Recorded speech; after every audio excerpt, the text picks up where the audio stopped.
we are live. Welcome to my video. This is going to be my thoughts on Daredevil Born Again Season 1 Episode 7, Art for Art's Sake. A slogan I hope Disney will eventually actually live up to. The episode is probably rated TVMA. IMDb does not tell me. Anyway, pretty sure it is. Definitely this video will be. There, like all other videos I've done on this show, there will be spoilers for the episode itself and everything MCU and MCU adjacent leading up to it. Love the episode as well as most things MCU and MCU adjacent. Let's dive right in. So, I did want to briefly say, I think I've kept forgetting, but the horn that fell off the Daredevil costume in the season opener, I appreciate how Matt keeps, like, you know, he every so often he'll have it in his hand and he's clearly thinking about becoming Daredevil again, suiting up. Let's see, I think a good place to start is some more great Trisk, which, in case this is the first video of mine you watch that I've done on the show, that is, Trisk is what I say when Fisk is being very Trumpian. Trumpy? Trump. The thing about, you know, I can't believe this guy that I don't like did a thing that I don't like when they do. Even though it's, like, helping people. Like, Daredevil saved, you know, Daredevil stayed up all night because he figured out how to save a life. And Trisk is like, this is what I told him not to do, you know, just, yeah.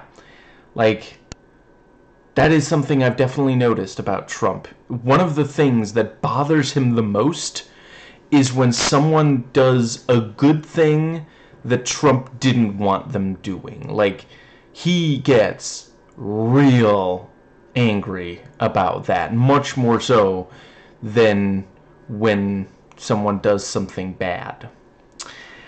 Let's see. Yeah, I like the thing, you know, look out the window. What do you see? Starbucks? Oh, voters, yes. That was also great. I'm really digging. So his name, yeah, Michael Gandolfini. So he actually is, let's see, I'm thinking the son. I'm just gonna look up to make absolutely sure. Yeah, the son of James Gandolfini, R.I.P. James, not Michael. Yeah, you can see a resemblance, and it does work as this, like, you know, he's not quite Tony Soprano, but he maybe kind of would like to be. Like, when he's sitting behind the desk and he's got the, whatever that kind of liquor is called, I don't know very much about those sorts of things, you know. Yeah, he's views himself in that way. And, you know, she calls him on what he's doing, and he's like, I'm not here to threaten Miss Urich. And then he goes on to threaten her, you know, so yeah, this guy's definitely a Republican politician all over. Yeah, I also quite appreciated, you know, it's been, like, we didn't know exactly how the whole Luca thing was gonna play out.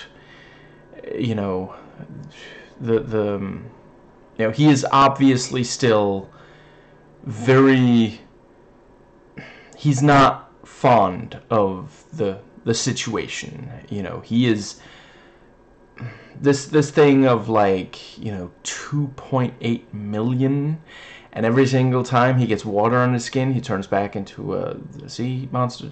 That was a really excellent movie. Watched that recently. You know, still working my way through the back catalog of Disney and Pixar. That one, excellent. Yeah, I can see why so many LGBTQ plus individuals absolutely loved it. Yeah. Anyway, yeah. When Vanessa sends the text, there were several seconds where I was like, is she fucking doing this? Is she actually putting a hit out on Wilson, but yeah, it was a trap, and they did take a substantial risk there, but yeah, just before he's able to shoot Wilson, Buck shoots him, and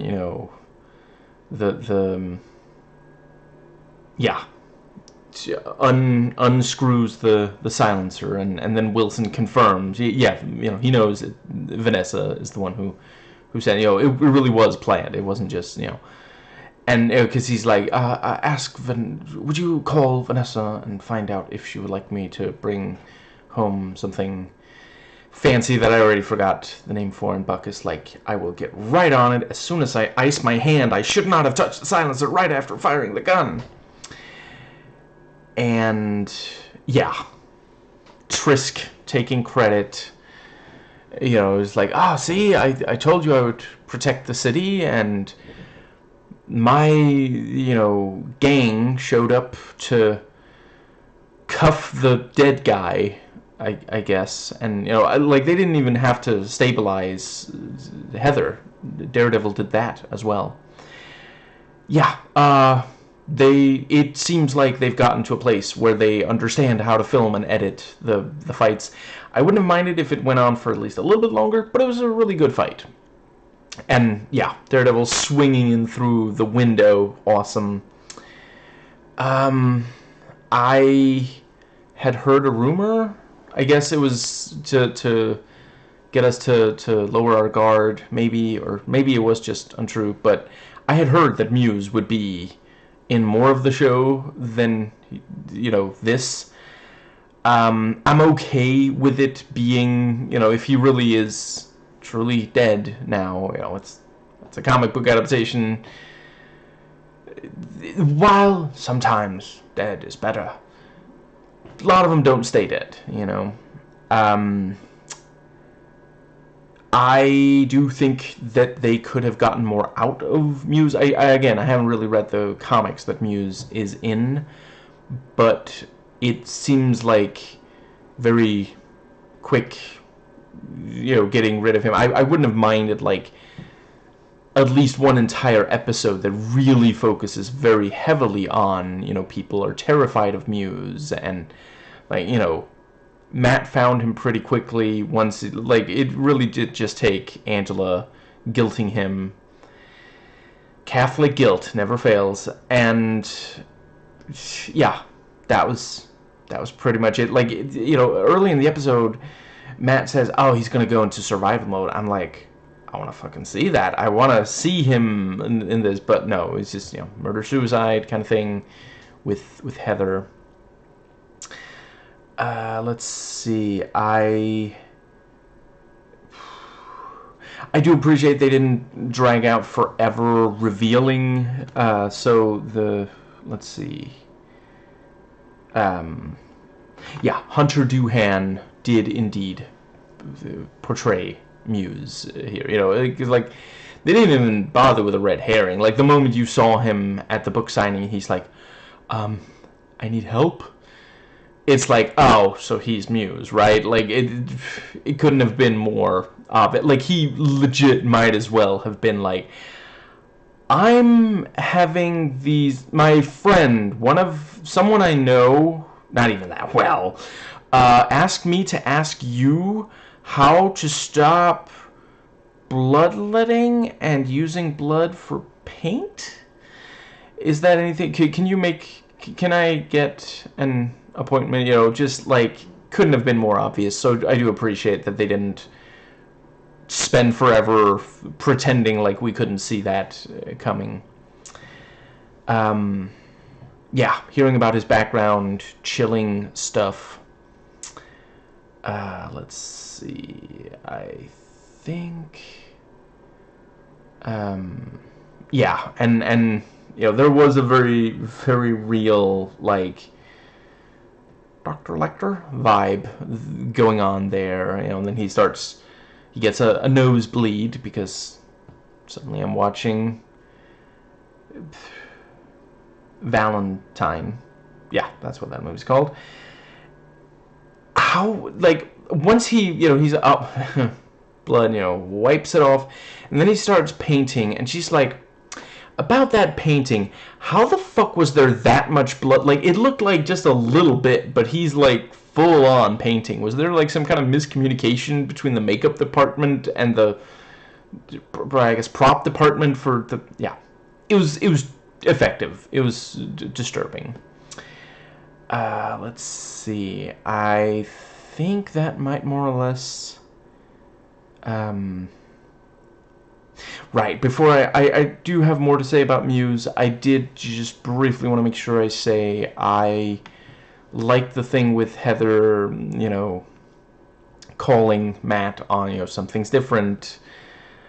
You know, I recently I've seen a couple of other things. So, the therapist character in A Working Man, a movie that I overall really loved. The therapist there is like really passive aggressive and obnoxious, and then like not a therapist, but you know, Valerie Nguyen in Control Freak, an amazing movie, absolutely recommended. Did a video on it. Like, she's a guru, not a therapist, but she does, you know, she uses it to avoid having an honest conversation, starts talking like guru shit, you know. So I do really appreciate, you know, Heather, because you could easily have had her, you know, I did actually think that she was gonna, like, threaten to break up with him if he didn't tell the truth, or something, you know, which I'm not saying, like, to be clear, I think that would be understandable, but a lot of people would end up hating her and be like, oh, come on, are you trying to stop him from doing good? You know, or we give another Invincible fandom situation on our hands. I'll probably watch that show at some point. Not a fan of the fandom, the chunk of the fandom that hate one particular character. Not going to get into it here. Let's see. Pillar of Garbage did a really solid video, or possibly multiple, on that, analyzing the whole thing. Obviously, it has spoilers. But yeah, you know, Heather actually trying to help him and being like, you know, let me in. Or at least let the right one in. Let's see. And yeah, him, you know, making excuses. I went for a walk. I bump into things, you know, and she calls him on it. She's like, how many Trump wannabes do we have on this show? You're giving me multiple explanations that contradict one another, you know. I went for a walk and I bumped into something, you know. When he said went for a walk, I was like, and got like mugged? What are you talking about? Like, why would going for a walk explain the but yeah, he's basically like panicking. He's hiding it well, like, from his face, but the fact that he's making these ridiculous excuses, yeah. I think that does cover that. Yeah, so Muse with the, yeah, genuinely really, really creepy when, you know, suddenly he's really close to her and, you know, she's figured out and he's like, this is a good thing, and, you know, I'm part way through watching Jessie Gender's video. You know, she says he has like an incel thing going on. That's well put. As usual, I recommend her video. I slightly disagree with her, some of what she says on Heather, but, you know, she's 100% entitled to her opinion. I agree with her a lot of the time. And it's not necessary to, yeah, anyway. I always respect her opinion. Yeah, let's see. I did think it was at least an interesting strategy. You know, I guess I'll just briefly, yeah. So Jessie interprets it as that Heather doesn't have empathy for Muse. I don't think that she doesn't have empathy. I think she's gambling on, you know, maybe this will, like, snap him out of it. And there are cases where someone has, you know, just confronted someone, some years ago. There was a school shooting in Germany, one of the rare, much rarer in Germany than in America. And yeah, this student, shot a bunch of people, and then one of the teachers, like, if I recall correctly, it's been years since looked the student right in the eye and said, "Are you done? Is there anything more?" Something along those lines. And the student just said, "I am done," and and did not shoot that teacher, and did not shoot. I forget if he then shot himself, maybe, but he didn't kill anyone else. He suicided at that point. Sometimes that works, and I think that is what Heather, because he already cut into her arm, and he's got the gun. The way I read the scene, Heather is thinking, if I do nothing, he's going to kill me regardless. If I try provoking his anxiety, because he clearly does have these very deep issues, maybe there's a chance that that's gonna, that she can shame him into stopping, or maybe getting so upset that he makes a mistake and she buys herself some time or something like that, That is my interpretation. Once again, Jesse Gender is 100% entitled to hers. Yeah, I like that, she gets to shoot Muse, and I think that might just about cover it. Yeah, looking forward to the next episode, and if I understand correctly, this first season will really just be 9 episodes, so there really are only 2 left. Yeah, excited to see how it's gonna... Yeah. Let's see. Right. When, Matt is looking through Muse's stuff, the cop, Powell, walks in, and Matt just, tosses the baton at him, knocks him out. It's like, shit. Now, I realize it is possible to read this as Matt is like, I really shouldn't have done that. That's going to get me into more trouble. The cops already don't like me, perhaps especially Powell. Right, also, when the cop, one of the other cops, Trisk is like, we take credit for this. The Daredevil wasn't there. And the cop is like, if you say so, I'm gonna go brutalize a minority. I don't know why I was even called to there. Muse was white, and I couldn't even hurt him when I got there, just... But yeah, like I said, it could be read as Matt being like, I have to stop... I have to stop leaving bruises on Officer Powell. It's not helping my case any. But my interpretation is, he's like, shit. I didn't realize how much I was going to enjoy that.